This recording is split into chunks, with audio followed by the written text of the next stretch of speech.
Thank you.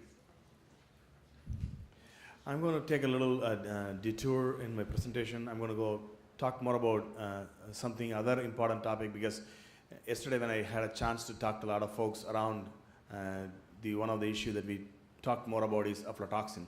So I'm going to talk about aflatoxin a little bit, and then the work that I've done related to that. Then I'm also going to talk about the topic that we need to discuss a little bit. So Feed the Future Challenge, many of you are familiar with that. It's to increase the food availability to everyone and address the food security issue. The problem here is food waste is one of the major issue. Again, this you have seen several times, 30% loss and small scale farmers, and the major issue is lack of education, lack of training, technology, knowledge, information, etc., etc. But how we address that? Part of it. So the sustainable food security, which is increasing productivity alone, will not solve. We need to talk about how to, make the available resources effectively. So my research interests in general related to Feed the Future involve mycotoxin mitigation and management, and also good manufacturing practices. Like I have worked on developing HACCP, which is pretty much like a new information to many of the developing countries. And I also work on shelf life extension of protein-rich products. And the last but not the least is the African indigenous vegetable processing. So with that, I will just go on to the current involvement is in peanut mycotoxin innovation lab, and many of the countries like Uganda, Kenya, Malawi, Zambia, Mozambique, and Ghana. I'm involved in the Borlaug higher education projects. Then again, I have students from these countries, I Agree program, and also other initiatives in South Sudan. So the sub-Saharan Africa, again, 1 in 3 people in Africa is undernourished. That's one of the major issues. It's not only the food being available, but then what type of food is available? Like, is it providing the nourishment that they require? Go to the next slide. So in that, one of the challenge is the available nutrients and available products are challenged by the mold infestation aflatoxin. And aflatoxin is a product from Aspergillus species, and which is ubiquitously available all over the world, not only just Africa, everywhere around the world. It's one of the major issues that creates losses to the product, losses to the nutrition, and losses to the economic well-being of farmers. The ideal conditions for aflatoxin growth, it just comes again, no, don't worry, is the temperature, the humidity, the available plant type, and then strain of the fungus. The strain of the fungus is one of the important things. Aspergillus flavus, Aspergillus niger, Aspergillus parasiticus. These are toxin-producing Aspergillus. There are also some other molds that doesn't produce the toxin, but these are the popular ones that we need to target. The aflatoxin incidence is one of the major reasons for cancer, especially liver cancer. The other chronic effects include stunted growth in children, and also the interference to the nutritional availability in individuals. You can see that 2 to 6 milligram of this toxin on a regular basis create toxic effects. The acute toxicity is about 55 milligrams per kilogram. That could be really, resulting in fatalities. The allowable limits, it changes all over the place. In the United States, it's 20 parts per billion for human consumption, 100 for animals, and looking into European and international limits, it's completely different. It goes from 20 to 2, and I don't know who sets these limits, and how do we come up with the numbers. It's kind of like a big mumbo jumbo at this point. But then in much of sub-Saharan Africa, it's 10 parts per billion. But it's a toxin. Okay? And then there is a whole range of detection methods available. It's trying to find, I wouldn't say it's a needle in a haystack, a needle in a big barn, not just a stack. We're talking about microgram per kilogram. It's almost like a tiny little bit. And trying to use all these technologies, you need to really figure out where the toxin is, first of all. Then you quantify the toxin. And some of these technologies can be very expensive. The golden standard for aflatoxin testing is HPLC, high performance liquid chromatography, which is about $100 per test.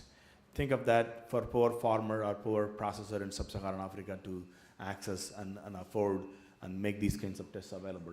Compared to ELISA, which is one of the one that's mentioned, immunochemical methods, it could be about like $12 per sample. Still not very cheap.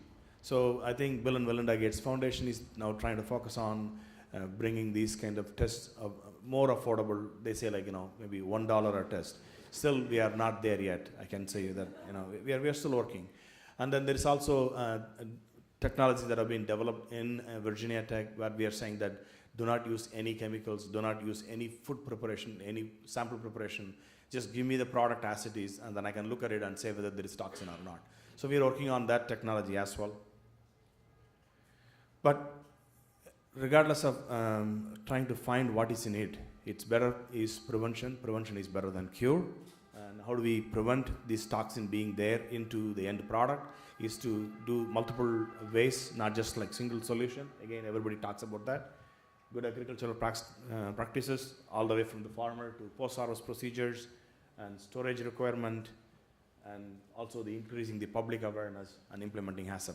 So one of the issues that we talk over and over again is, yes, aflatoxin is a menace. It's a big issue, but many people have no idea it is there. Should we scare everybody out, say that, hey, what you're eating is poisonous, you're going to kill yourself, you're going to make the life of your children miserable, and then they'll stop eating all these products. Like maize is one of the popular product starch source for much of the world, and aflatoxin is one of the major issue in maize. So will you stop eating maize? Will you stop eating groundnut? So scare tactics is not going to work, but that's one of the issue that we need to be addressing clearly. So how do we create awareness in the consumer's mind, so that they can demand a quality product so that can be followed through by the processors, which all the way go down to the value chain into the farmer, saying that they can produce a good quality product. But right now there is no incentive for any of the processors to make sure that they remove this toxin from their end product, because they always find somebody to buy. And I can tell you, like, this is a story. I was in one of these sub-Saharan African countries. I should not name the country at this point.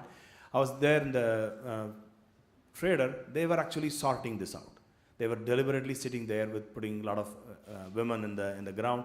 They were sorting moldy and shriveled peanuts. But then they were not throwing that out. I said, like, why are you not throwing? He said, like, no, don't worry. There is some group of individuals come in the evening.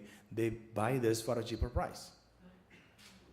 I said, like, you are actually not only removing the toxin, but you're concentrating and selling a concentrated toxin product to a particular subset of the individuals who are poor, who cannot afford to pay a premium price. So that was like an astonishing, and I couldn't say what to do at that point. I was like, okay. So they were having issues, but they are actually not considering that. In that case, if you bring in a consumer awareness, if the consumers start demanding, the governments will start to listen. The government will make policies and laws that these individuals can take care of. So I think one of the HACCP training that I do in these countries, they do understand that there are procedures, there are processes that you can actually implement and remove this toxin from the finished product. But then they ask, like, why do I have to do all this? I'm going to lose, let's say, 50% of my product. I can give you an example. In Uganda, they get about like 100 kg of groundnut from the aggregator, the middleman, if you want to put it that way. But then 100 kg out of that 50 kg of that is contaminated, moldy, shriveled peanuts. So they have only 50 kg out of that. So they already paid for 100 kg. What do they do with the 50 kg? Should they throw that out? No, they just put them out all in one and grind it up and make a product and sell it. So if I tell them that you can remove the 50 kg which is contaminated, which is going to kill all the population, they may feel obligated to remove it. But then they say, like, the other guy who's sitting next to me, he's not removing it and he's selling for the same price. But I'm going to go do it at a loss. So should I do that? So that's all an issue that involves public awareness, policy making, and all that. Then good agricultural practices, variety of practices. As I said, like somebody mentioned, a lot of solutions are already available. A lot of building blocks are already existing. We need to just like put them together and make it happen. And post-harvest practices, drying is one of the major issue in majority of these products, like because sub-Saharan Africa, you don't have electricity, so you cannot go for fancy drying techniques that we have in developed world, and also they depend on sun, and then you have to put it on the ground, most probably like near the farm or on the ground, where this toxin is already there. Like the mold is just on the ground that get onto the product by just leaving it up to the elements to dry. So if they want to go for a better drying procedures, how do we do that? I think I need to talk to Dirk about it. He said he has some magic drying procedures available, but we'll see, you know, right? So then the other thing is storing in, I think the previous speaker talked about pig bags, which is getting popular, but not so yet. So we're also looking into the same pig bags for groundnut storage at this point compared to other technologies available. And then storing at an elevated platform. So another thing is, even if you're going to store in a woven bag, it's fine, but leave it up. So if you're putting it on the ground, that's where all the rodents, that's where all the insects, they have easy access to the stored material. So there are simple things that they could do. And this is just only specific to groundnut, not for maize. But like we talked about improved roasting method. So this one, like for the processor, how do we separate aflatoxin? Because it's colorless, it's odorless, you cannot even see it's there. So in that case, how do we do that? So one of the ways, the two roast process, that if somebody is interested, I can talk more about that. HACCP is another thing that I already mentioned. HACCP is an industry-specific process terminology, but that we are trying to bring it down to a small-scale processor, how they can adapt that. And I also worked in the Tanzania, which is something related to maize. How do we find these insects non-destructively, non-contact, rapid detection? So we are using some kind of an acoustic-based technology to detect these insects. And the other thing is coming to the topic, high protein, rich, perishable food processing, and especially I'm trying to focus on dairy products and meats. And in much of the African countries, again, as I said, like lack of electricity, lack of cold storage. So when they have let's say, kill an animal like a beef cattle, they have to consume it on the same day, or it goes into waste. Or some of the dairy products that they have, once they process it, it has to be consumed on the same day because there's no lack of cold storage, electricity.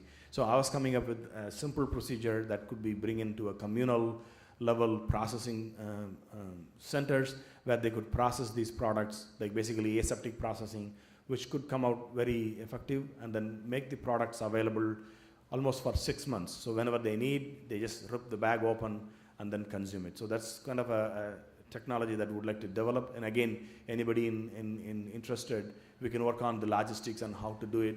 And this has been already proven in some of the places. So only thing is what would need is some kind of a support from local government and how to go by that.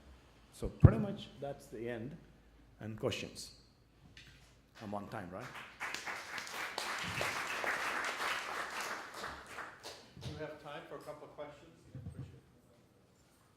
Yep, please, go ahead.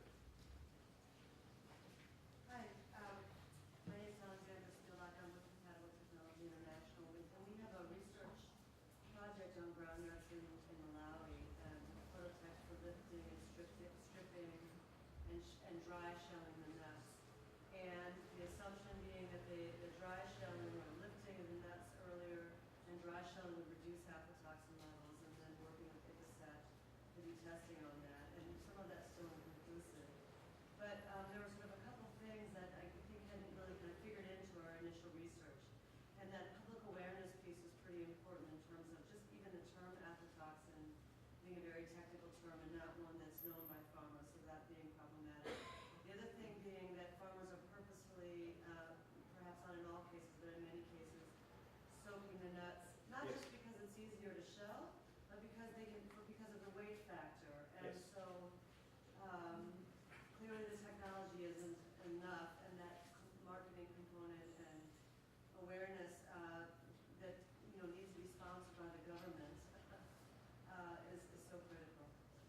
Thank you. Actually, we work with Malawi Bureau of Standards. We are working with Malawi Bureau of Standards, and also I was actually on a plane with one of the ministers from Malawi. He was sitting next to me, and then I told him, what do you do here? I said, I'm working on aflatoxin. He just categorically denied, we don't have aflatoxin problem in Malawi.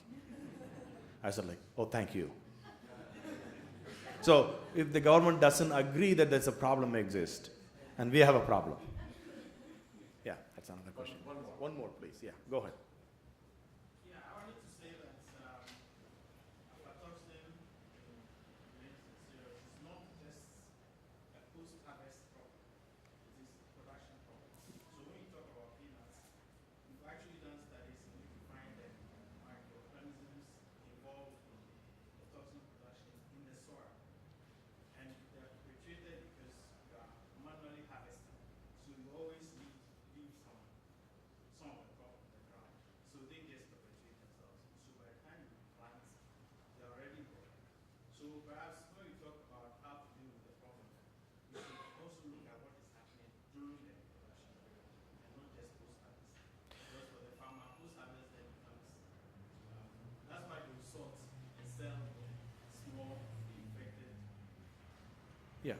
Again, I can give you a little another story. I completely agree with you. It's a production-related problem, but it actually gets enhanced during drying, storage, and all the way to the market. So, give an example. In Mozambique, we have two regions that produces groundnut. One is Nampula region. The other one is the northern region. The northern region has the most potent toxin-producing mold, but the farmers do such a good job. It's only so low level that the mold is there, but the toxin, if you really evaluate it, is not there. On the other hand, like Nampula region, it's a lot of toxin, but not potent toxin. But the consumption is in Maputo, like the southern Mozambique.